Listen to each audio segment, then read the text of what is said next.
يعني ايه الدارك ويب وازاي الناس بتكسب منه ملايين؟ هقول لك بس اوعى حد يسمعنا.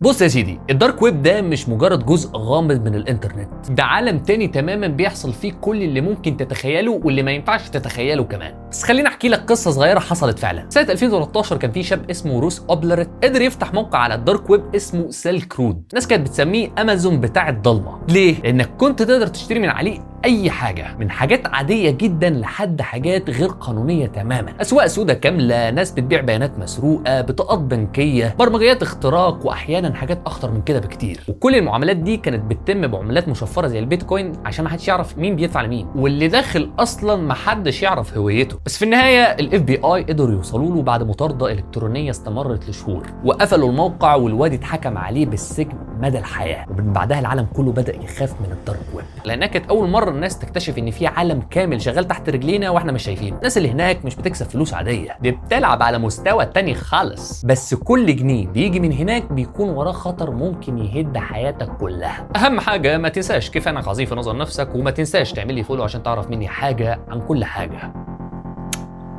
طريق السلامه.